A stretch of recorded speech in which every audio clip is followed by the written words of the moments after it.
శ్రీ గురు చరిత్ర 45వ అధ్యాయం ప్రారంభం. శ్రీ గణేశాయ నమః, శ్రీ సరస్వతి నమః, శ్రీ గురుభ్యో నమః. నామధారకుడు భక్తి పారవస్యంతో మహాత్మ బ్రహ్మ సాక్షాత్కారం కూడా ప్రసాదించగల ఎంత దుర్లభమైన శ్రీ గురుకథామృతం సేవించగలిగిన నేనంతో ధన్యుణ్ణి. నాకు దైన్యం నుండి తొలగించి మనస్సు శాంతించింది.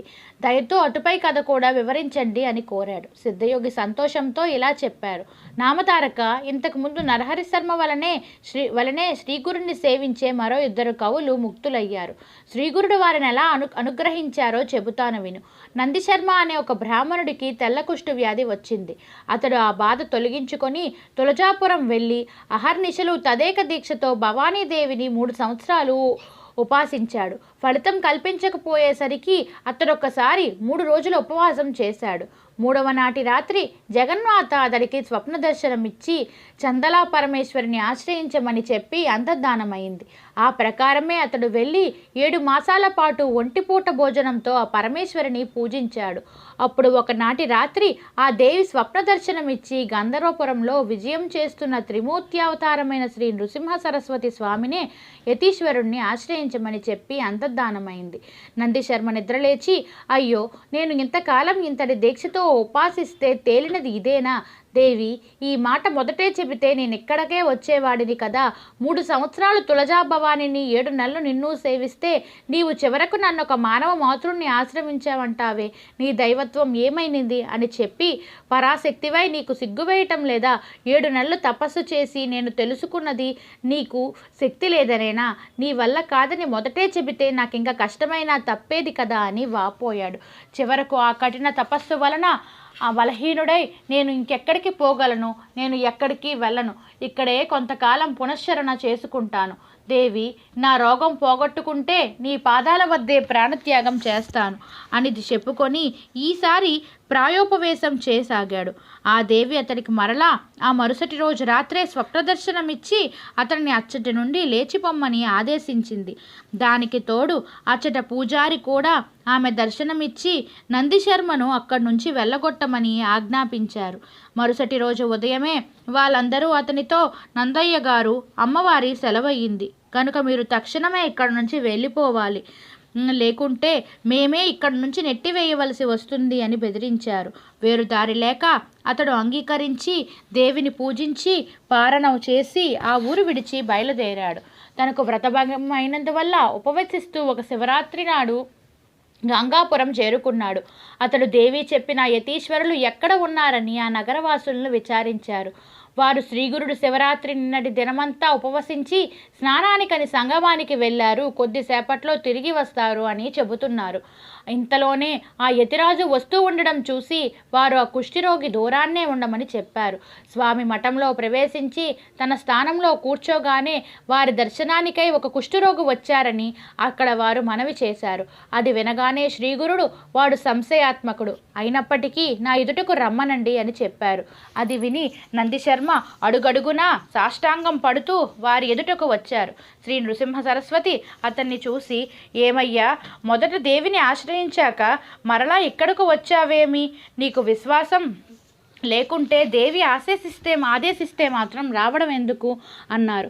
వెంటనే ఆయన సర్వజ్ఞులని తెలుసుకొని నందిశర్మ పశ్చాత్తాపంతో సాష్టాంగ నమస్కారం చేసి ఇలా అన్నాడు. స్వామి, నేను మూఢునను. శుద్ధసత్వ స్వరూపమైన మీ దృష్టి నాపై ప్రసరింపచేయటం వలన నాలోన తమోగుణం అంతరించింది. పాపాత్ముడైన నేను మీరు మాయాతీతుడని సాక్షాత్తు పరబ్రహ్మ స్వరూపులని తెలుసుకోలేక పోయాను. నేను తమ దర్శనం వలన నా పాపాలన్నీ నశించాయి. మీరు భూమిని ఉద్ధరించడానికి దిగివచ్చిన గంగ వలె నా వంటి వారిని రక్షించడానికి మానవ రూపంలో అవతరించారు. మీ పాదసేవ దొరికాక నా అభీష్టం ఎందుకు నెరవేరదు? జారత్వం దోషం వలన పాషాణమైన అహల్య శ్రీరాముని పాదస్పర్శ వల్ల ఉద్ధరణ పొందలేదా? నేను ఎన్ని పాపాలు చేసిన వాడినైనా మీ పాదస్పర్శ వల్ల పవిత్రుడును అవుతాను. స్వామి, నా స్థితి కొంచెం విన్నవించుకుంటాను. నాకు వివాహం అయినప్పటి నుండి ఆపాదమస్తకము కుష్ఠరోగం వచ్చింది. అందువల్ల నా భార్య నన్ను విడిచి పుట్టింటికి వెళ్ళింది. నా తల్లిదండ్రులు కూడా నన్ను వెళ్ళగొట్టారు. నేను దిక్కులేని వాడినై ఆ జగదాంబను ఆశ్రయించి ఉపవసించిన నా పాపం నశించలేదు. అప్పుడు ఆ తల్లి చెప్పినట్లు చందలేశ్వరుని ఆశ్రయిస్తే నా రోగం తగ్గుతుందని గంపెడాశతో అచ్చటికి వెళ్ళి కఠోరమైన పురస్చరణ చేశాను. ఆ తల్లి కూడా నన్ను చేదరించుకొని వెళ్ళకొట్టిందే కానీ అనుగ్రహించనే లేదు. నా ముఖం చూసే వారెవరూ లేరు. నేను ఇలా బ్రతకడం కంటే మరణించడమే మేలు. చివరి ఆశగా మిమ్మల్ని శరణు పొందాలని వచ్చాను. దయచేసి ఈ నా వ్యాధికి నివారణ ఉన్నదో లేదో వెంటనే చెప్పండి. ఈ దుస్థితిలో నేను ఇంకా బతకలేను. నివారణోపాయం లేకుంటే మీ పాదాల వద్దనే నా ప్రాణాలు విడవాలని వచ్చాను. మీరే నాకు దిక్కు, ఆ పైన మీ దయ అని దీనాతిదీనంగా నందిశర్మ వేడుకున్నాడు. శ్రీగురుడు అతని పట్ల కృప చెంది సోమనాథుడనే ప్రియ శిష్యుణ్ణి పిలిచి, నాయన నీవితనికి సంగమానికి తీసుకుపోయి సంకల్పం చెప్పించి అచ్చట షట్కళా తీర్థంలో స్నానం చేయించు. తరువాత అచ్చట అశ్వత్థ వృక్షాన్ని సేవ చేయించు. అప్పుడు ఇతను కట్టుకున్న బట్టలు తగులపెట్టించి కొత్త వస్త్రాలు కట్టించి ఇక్కడకు తీసుకునిరా అని ఆదేశించారు. ఆ ప్రకారమే నందిశర్మ స్థానానికి వెళ్ళి ఒకసారి ఆ నదిలో మునిగి పైకి లేవగానే అతని శరీరంలో ఆ రోగం ఎక్కడా లేకుండా పోయింది. తరువాత అచట అశ్వత్థ వృక్షాన్ని ప్రదక్షిణం చేయగానే అతని శరీరం బంగారు ఛాయతో వెలిగిపోయింది. తరువాత అతడు కొత్త వస్త్రాలు ధరించాక అతని పాత వస్త్రాలు మూట కట్టించి ఒక చోట తగలపెట్టించారు. అప్పుడు ఆ తగులుపెట్టిన ప్రాంతమంతా చవుడు బారింది. అప్పుడు వారిద్దరూ మఠానికి తిరిగి వచ్చారు. ఒక గడియ క్రితమే దేహమంతటా కుష్ఠరోగమున్న అతను ఇంతలో శుద్ధుడై సోమనాథుని తో కూడా శ్రీ గురుడు పాదాలను ముక్కాలని వేగంగా వస్తున్న నందిశర్మను చూసి అచ్చట జనమంతా ఆశ్చర్యచికుతులయ్యారు. శ్రీగురుడు అతన్ని చూసి, ఏమీ నందిశర్మ, నీ కోరిక నెరవేరిందా? జాగ్రత్తగా నీ ఒళ్ళంతా చూసుకొని చెప్పు. అతడు చూసుకొని చెప్పగానే తన పిక్క మీద కొద్ది చోట మాత్రం కుష్టు మిగిలి ఉండడం చూసి, అయ్యా, మీ కృప వల్ల ఈ వ్యాధి కూడా పూర్తిగా నశించలేదే, నన్ను దయ చూడండి అని వేడుకున్నాడు. శ్రీగురుడు, నాయన, నీవు దేవతల వల్ల కానిది ఒక మానవ మాతృని వలన ఏమి సాధ్యమవుతుంది అని సంశయించినంత మేరకు ఈ వ్యాధి మిగిలింది. ఇప్పుడు మీ సందేహం తీరిందో లేదో చెప్పి స్తోత్రం చేయు, ఈ కాస్త తొలగిపోతుంది అన్నారు. నందిశర్మ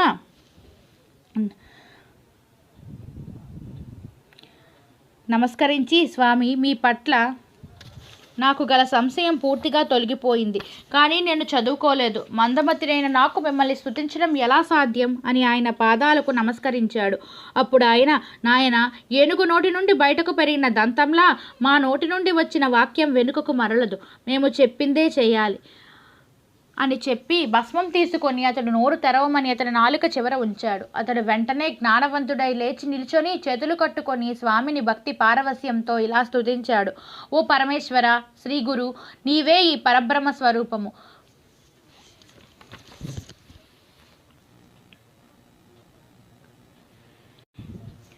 నీవు సర్వకర్తవు, సర్వభర్తువు.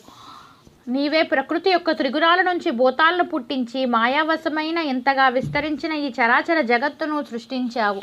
ఈ ప్రపంచంలోని మానవుడు ఒక్కడే జ్ఞానానికి పాత్రుడు. అలాంటి మానవుడు కూడా దాటనియాల్సినవి ఈ మాయ భ్రాంతి నుండి సంకల్పుడవై పాప పుణ్య కర్మల వల్ల ఈ సంసారంలో భ్రమిస్తున్నాడు. వీడు ఎన్ని కల్పాలకైనా ఈ మాయ నుండి బయటపడలేడు. ఒకప్పుడు సత్కర్మల వల్ల ఊర్ధ్వలోకాలకు పోయినా ఆ పుణ్యం వ్యయమవడమే కిందకు వచ్చి చంద్రమండలంలో పడతాడు.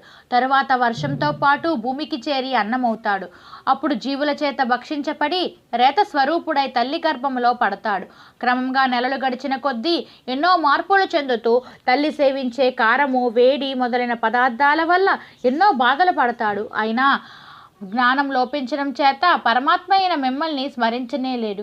ఆ గర్భచర నుండి తప్పించుకొని బయటపడ్డాక కూడా తన బాధలు, భయాలు ఎవరికీ చెప్పుకోలేక ఎన్నో బాధలు పడతాడు.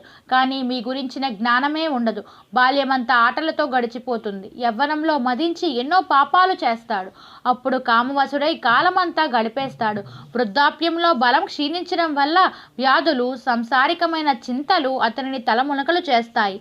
వాటి వలన అంతిమ క్షణంలో కూడా మిమ్మల్ని హృదయపూర్వకంగా స్మరించనైనా లేడు. నేను కూడా ఇలానే మాయలో పడి ఎంతో కాలం మిమ్మల్ని స్మరించలేకపోయాను. ఇటువంటి ఘోరమైన సంసారంలో చిక్కిన నాకు ఇప్పుడు మీ దర్శనం లభించింది. మీరు నరరూపం ధరించి ఈ విశ్వాన్ని తరింపచేయడానికి అవతరించిన విశ్వపాలకులు. అజ్ఞానాంధులైన పామరులు మిమ్మల్ని గుర్తించలేరు.